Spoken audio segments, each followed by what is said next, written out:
At the U.S. Capitol, Republican Jim Jordan is out of the race for Speaker of the House. Republicans voted behind closed doors to dismiss him as their nominee after he yet again failed to win the job on the House floor today. Now the party is once again left grappling with whether anyone can unite its divided members. Lisa Desjardins joins us now in studio after spending countless hours on the Hill this week. Lisa, how are you doing? So Jim Jordan, as of 9 o'clock this morning, he was in the speaker race. By 2 p.m., he was out. What happened? We've had roughly 5 news cycles since you and I last spoke last night in this situation. Jim Jordan this morning said he was going to make the House vote over and over and over again, at least his allies were going to, until he won.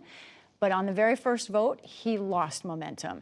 And then he decided, let's go back behind closed doors and see what the conference thinks. The conference sent a very clear message, overwhelmingly saying, no, we do not want you to be our nominee anymore. Now, after that happened, of course, emotions were high. One of the first out of the meeting was one of Jim Jordan's allies, Anna Luna. This was her reaction. I think that people up here care more about being in Washington than what their voters are asking them to do. We had people leaving today. We have no speaker. We have a war in the Middle East, and people care more about their own personal egos than this country. Now, of course, all sides are pointing to everyone else's egos in this situation. But with the collapse of Jim Jordan, there is also an opportunity here. Now, the major candidates for Speaker are all off the board. So this opens up to the entire House conference now, which over the weekend is going to say anyone who wants to run for Speaker, put your hat in the ring by Sunday. One of those people is Kevin Hern of Oklahoma. Here's what he told me today.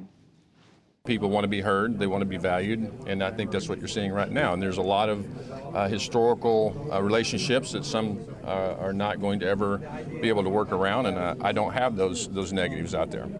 There's that word again, egos, obviously. People trying to say they have less ego than everyone else. But I will tell you, there are plenty of egos to go around. Right now, we have about half a dozen, at least, candidates for Speaker. Basically, there's about 200 people. Almost every House Republican is thinking about it right now. And Kevin Hern is saying, what, he doesn't have the baggage that other Republicans might have? That's right.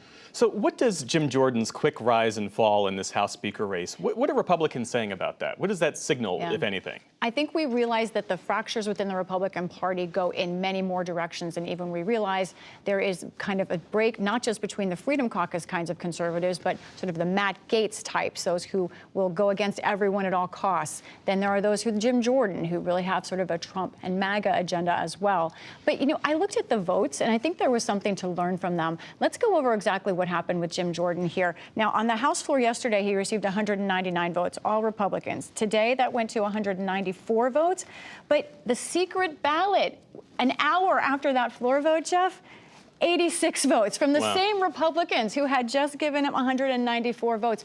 It will not shock our audience that politicians are doing something in public very different than what they believe in private. Now, there is a rule where Republicans are supposed to support their nominee on the floor, but nonetheless, they were supporting a man that they did not want to be Speaker.